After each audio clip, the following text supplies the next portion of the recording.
David Chapman, welcome to the Pistol Australia Olympian Series. You are a 2000, 2012 and 2016 Olympian. Tell us how you got into pistol shooting. Certainly the interest came from my father, just participating, going to the range, digging in the mounds. But that sort of family environment was showing a little bit of promise, and so I went to a junior camp in Adelaide, and there was 15 probably or so. It was a good fun time. So it was that social interaction that enabled us to have fun, and then I started winning, and so that thing. Oh yeah, this looks pretty good. I went to Victoria and in a junior camp there, and Linda Ryan I think was there at the time, and we were sort of competing against each other and egging each other on. Ended up winning against all the Victorians at the time, and that was quite a rise to the peak. We had an Adelaide Nationals that next few months in Easter, and Dad and the other coaches said, "Okay, you got to enter." And I was not a state team or anything. I was just as an individual, and really fell on my face. It was all like nerves got to you and everything, and just fell in a big hole. I thought it was sort of a bit of the drive in me that said that's not going to happen again. But obviously, in years to come, it has. But at that point, that drove me to succeed as in the junior, and I want to get better and playing Aussie rules as a junior, and team sports. As I promote I certainly encourage everybody as juniors to play team sports if they can, to have that interaction and that social side of things. So learning to win and learning to lose and relying on other people, but sort of losing 3 junior grand finals in a row. It was hard to. I'm winning at pistol shooting and not winning in the other events, and that kept me going in the winning circle. You sort of as win. You've got to build that resilience. Obviously, as you said, as a junior, you were going really well. You step into senior ranks. It's a small fish in a big pond. Yeah, I was 21 when I went from juniors to seniors, but I did drop out for a while, raise a family for sort of 10 years and before Sydney Games. So. How long out from Sydney did you get back involved, or heavily back involved, and think that I've got a chance of making the Sydney Olympics? Yeah, certainly. I think sort of on the announcement, I thought, maybe that's gettable. But started refocusing on excellence in training and so forth. And 97, around about that time, I knew I had a certain path. I had to excel at 50 metre free pistol in the precision stuff before I worked on to the rapid fire, to the quicker stuff. So around that time, I think I recalled a part of my phase in high school years. I was we had not an exercise or not in class, but just a general feeling. I sort of had a time of thinking of my future and planning things out, and thinking in the year 2000, what's going to happen in the year 2000. And that was sort of back when I was sort of 14, 15, and thinking, I'll be 35, and there's got to be something big. Just thinking back then, there's got to be something big in the year 2000. And sort of promptly, I suppose, over the next year or two, forgot all about that, and it wasn't until 97, sort of 10 or 12 years later, before that came back to me. I think, okay, maybe the doors will be open, and God was very gracious and opened opportunities for me to be involved, and didn't smooth the way, but just opened doors, and if I was willing to step through them, and that was good. So I only just qualified for the Sydney Olympics at the last possible chance, so that was Oceania in 99. So as the journey continued, it was Sydney Games was a huge event. Yeah. You, in a rural setting, had your own pistol range set up. Did that give you an opportunity just to train at every moment that you could? So that's certainly efficiency and timing and training and of actual shooting. That's part of it. There's a lot of dry fire and that for rapid fire. You're wearing the wonderful Mambo shirt, the closing ceremony shirt for the Sydney 2000 Olympics. Let's jump there. You've been selected in 99 at the Oceania. You're going to the Sydney Olympics. Did you march? Yes. In the opening ceremony? Yes. Yeah. Yes, if you call it march. It was a bit of a rabble. Being the host nation, you're out the last team out. And I can still remember walking down through the tunnel to entrance to the arena, and I was towards the back of it. I was sort of hanging back a bit. I sort of let the more profile people and enthusiasm go to the front, and you could just hear the roar of the crowd coming down through the tunnel, and yeah, that sort of sends you goosebumps, and you're walking out into that arena, a packed arena. 120,000 people screaming for the Australian team, and millions of people watching around the globe. Oh, certainly. Yeah. No, it was just really, really awesome experience, and yeah. At the time, did you think about I'm competing at my home Olympics? Was that like an extra burst for you? It's very challenging. Certainly, home Olympics, my first Olympics and a home Olympics. You're very much in the spotlight, and probably I was still a bit green in experience in competitive shooting. I tended to avoid international events because it took me away from work. If I didn't have to go to them, well, I wouldn't. You get used to it. It was there so much that really you did get used to it, but it still didn't take away the actual event. You're stepping up to the line, and you want to do well, and you put all the effort in. You want to do well, and you got all the support, and certainly the atmosphere in the village with all the other Australian athletes. Yeah, certainly. That was that good camaraderie and supporting each other. A lot of the athletes would be mentoring, even if they weren't part of that. There was still. You mentioned as a junior competing against Linda Ryan. She was in the team with you, so there's a familiarity and like a friend, I guess, and a fellow competitor. Yeah, certainly, friend and fellow competitor, and when their work needed to be done, and mine and was different, and certainly the preparation was just channeling it a little bit different. I'd sort of work with, I suppose, hang around David Porter a bit and David Moore. So a bit more focused on your event. Focused on our event, and yeah, for sure. Do you remember stepping up to the line and firing your first shot? How were the nerves? Oh yeah, the nerves. Probably don't remember that. There was a little. My second 6 second string. I sort of wasn't sure whether I should mention it, but that was a low part of the event that probably remember more about being nervous and really focused on getting everything right except the timing.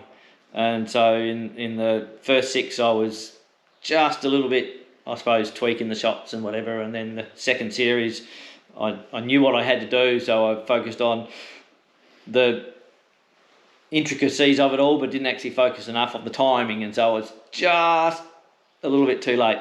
And I've missed it, and I've not so much let them down, but I've let the process down. Yeah, that sort of, and with my coach Alex Taransky there watching in the stands, that was, I'm sure I could almost hear him in the background. Come on, speed up, and I wasn't. That was tough. Yeah, that was a tough bit to. That's part of the journey. But overall, like a wonderful experience. Your first Olympics at home. Obviously, family and friends there watching. Closing ceremony. You've got the shirt, so you must have gone out and been part of the party. Yeah. Certainly, the closing ceremony was a big party out on the greens, and with just all the athletes. There was sort of not a lot of coordination. You sort of wander around and catch up with the other athletes that you know from other countries, and you get to know. And so Sydney's come and gone. Obviously, your mid-30s, you've got a young family. Do you continue? Did you try for Athens and Beijing? Yeah, I did to probably a lesser degree. I was trying to balance certainly a commitment to family and just a. Look, my wife at the time, she was just really probably left short of my attention to the family because of all my training and being focused on that. It cut into that time, so certainly I had to try and play catch up, and certainly leading up to the Athens and Beijing, it was probably not as committed. There was other commitments I had to try and fulfil as well. So, but I guess in that. I still was blessed to achieve another home Commonwealth Games, if we're going to speak of other games, because in that period it was the 206 Com Games, so I successful in being an Australian team for them. But so that was a continuation still, and that was another sort of two significant games for me, being home events was just too good to come true, really. And your daughter Hayley, obviously following you to the range, hanging around as a lot of young kids do. They follow their parents to what their parents are doing. She got involved. You really took some more focus back into it when it looked like that she was a good chance of being selected in 2012? Yeah, certainly. It was sort of thinking, where do I go after missing out Beijing, and continue on with India selections in the Com Games, and just trying to maintain and trying to keep it at top level and support the sport, trying to be do your best for the sport. And certainly Hayley, probably when they were like 14 to 206, 207, started participating, and the kids at the Nationals, they'd go to the Nationals, and the kids would rope them in to be good social activities and good fun times. And so and Hayley being such bubbly sort of personality as she is, she just revelled in it all, and and being competitive as she was, she wanted to win as well. So she was pushing herself and to achieve, and trying to help her to do what worked, not get sidetracked into what is not effective, but be effective in what you do, and because you don't have a lot of time to do it with studies and all the other work that she was involved in. So it was sort of starting to. I guess for Hayley, we got a call sort of 1 or 2 o'clock in the morning on the phone, and when she was selected, and she shot well overseas at a World Cup, and she sort of rang straight away after, I guess, Anatoly, the coach, told her, and so forth, and we didn't give her a routing response. We said, "Oh yeah, no, we knew that. We'd expected it. We were expecting it. Yeah, yes. we were expecting it. We were. I was quietly confident. Yeah, she's doing the stuff. She's doing the work. She'll get it. And she did. She was blessed to do that. And so, when did you find out you were selected? How far before or after Hayley? it would have been after for me, because it was Oceania again. I believe was our selection event. So yes. the year before would have been the actual time, named as the number one position, I guess. Yeah. Okay. Yeah. And huge, sure. You've got the London Blazer just sitting over your right shoulder here on camera. To wear that with your daughter, I did some extensive research. There's a Danish father and daughter that competed in 84 and 88 in sailing. Okay. You're the second ever father-daughter combination Oh, wow. to compete in the same Olympic Games. Yeah. No, it is. Certainly at the time there was a reasonable amount of media attention, and advertising the fact that we were both athletes, father-daughter, in the same Olympics. Do you still pinch yourself at that moment that it actually happened? Oh, certainly. I don't know about pinch myself anymore, but it was a very just respectful and privileged position to have it be in a sport that can last generations, I guess. Pistol is a long-lived sport in terms of competition, being able to compete. I guess you look at maybe sailing and equestrian are probably the other sports similar, where people have very, very long careers. So, Yep. But still, an amazing, but the only Australian father and daughter combination and Olympic Games, and the second ever in the history of the Olympic Games. Yeah. It's a pretty amazing moment. 2012, on the plane, heading to London.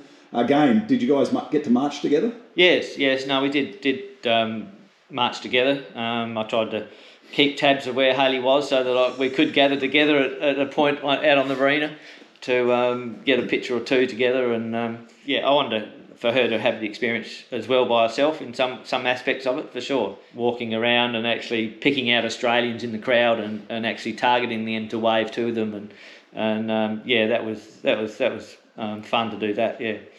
And concentrating on your competition while being a very proud dad, watching your daughter compete. I mean, you've got to kind of put two different hats on at that point. Certainly you do. You need to step back and it is predominantly all about my event. Yes.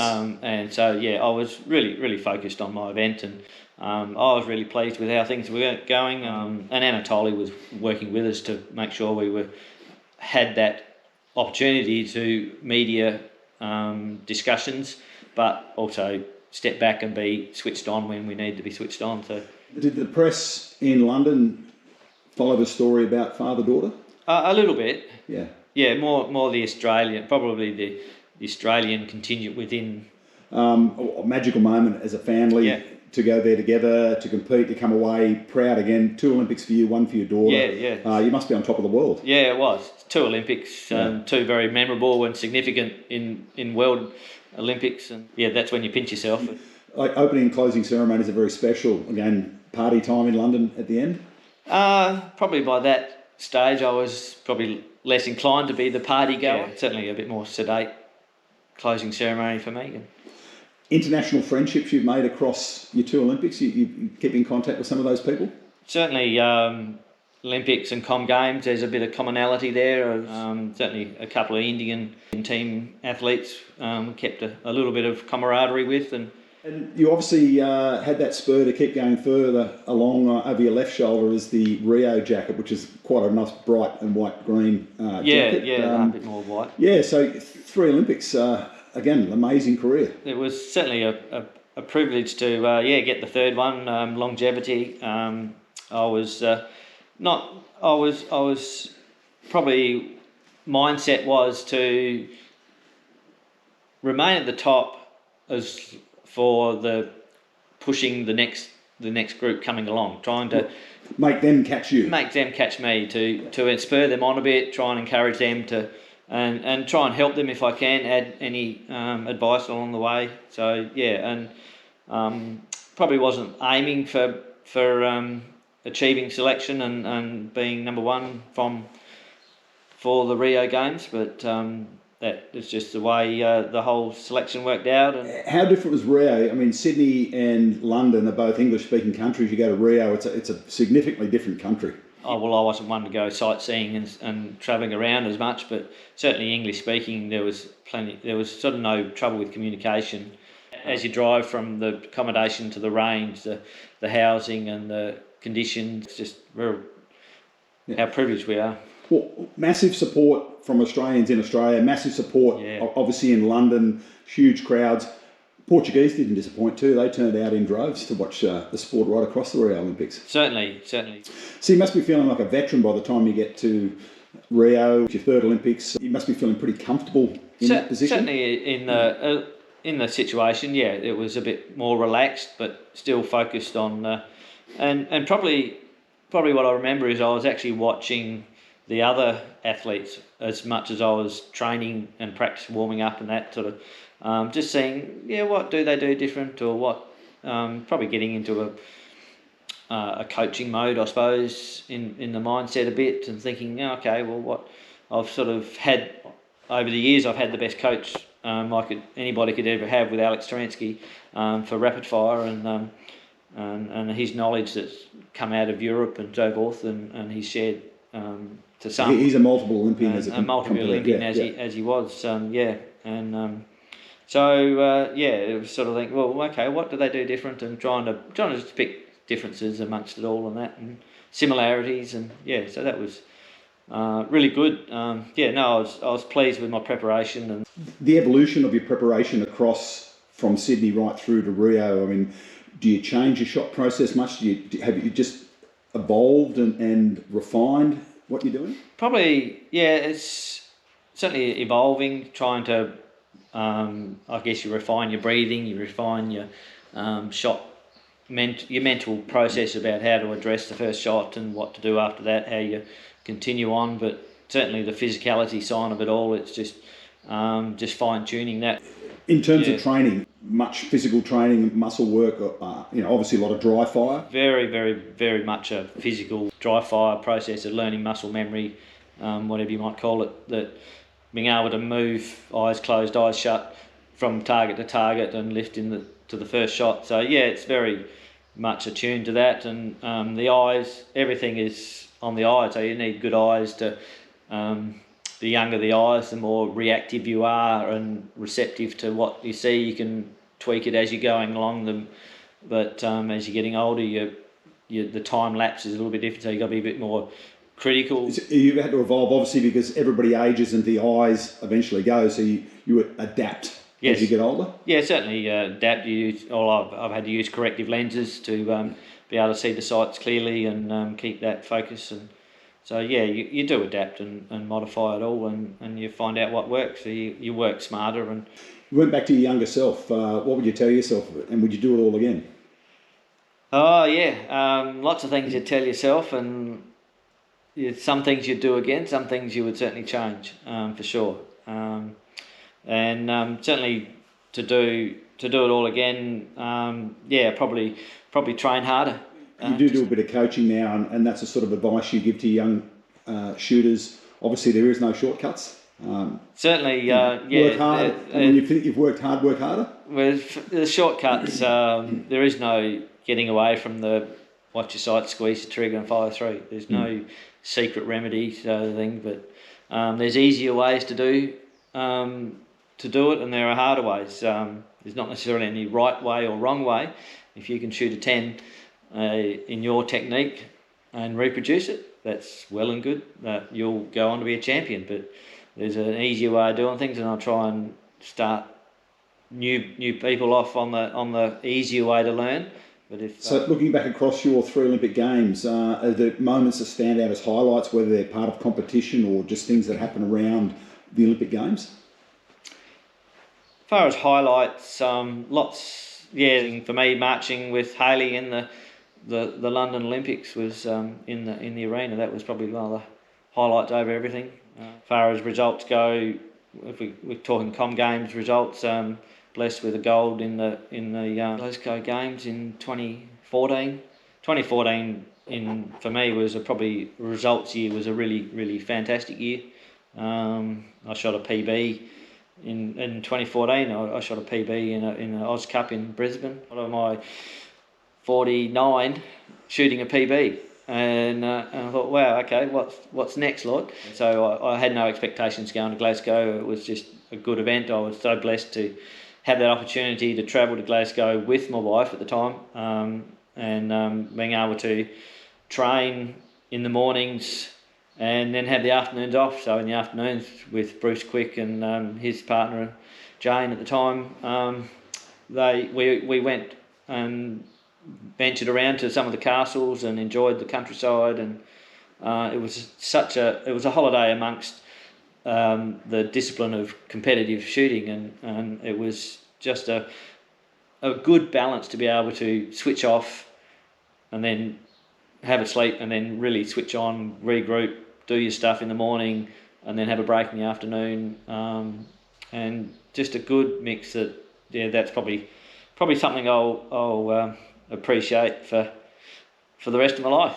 And you've mentioned your faith a number of times. That's obviously been a big part of your journey. Oh, it has been. As a lot of us, we're all sinners. None of us are able to keep our faith free of sin. So, and I've tried to share. It was certainly started out in Sydney Games that I was trying to use it as a faith witness avenue, because I would meet people I would never meet any other way. I would come across people, and certainly over the next 23 years, I'm still trying to use that to meet people and to build relationships. It's all about building relationships, and certainly going to repeat Olympics, seeing similar chaplains or repeat chaplains in sort of like from Sydney to London. There was a couple of English chaplains that were at both, and certainly just developing and seeing other Christian athletes. It's helped calm you and help you to compete? Well, you'd think it would, but no. We take on a lot as humans, take on personal stress. As all the stress is on us, it's a personal infliction. So if we can subdue that and not have that anxiety, it's what we put on ourselves. So if we can, and it does work sometimes. Certainly the Commonwealth Games in Glasgow was a prime example of that. In relaxation of my anxiety, I guess. I was nervous, and I knew one thing I did was particularly made a point of reminiscing what worked for me 10 years ago to try and emulate that at the Glasgow Games. And so I'd actually go for a run through the shooting complex to work up a heartbeat, but to get rid of the adrenaline. And so I did that like 3 days leading up to the game, to my event, and actually even twice. I think I did it on the day of the final, sort of one before my half course and then one before the final sort of thing, just to break up my mental, just to get into my head to think do the physical, and then okay, let's get into the mental side of it after that, and doing some warm-ups and so forth before the second half. And that we were talking and chatting in between sessions of warming up, and we're trying to help them and give them some direction on what really to focus on and how to approach the event. Wonderful things about shooting, you see it across all levels, is people want everyone around them to be the best they can be. Yeah, and certainly. Winning is about winning, but you tend to want your opponents to be competing at their best level, and if you beat them, well, then that's really good. You've won the event not because they've dropped away, but because you've achieved better than they have. Part of the journey. So yeah. Well, Sydney, London, and Rio Olympics. Once an Olympian, always Olympian. Thank you, David Chapman. Thank you, Mike.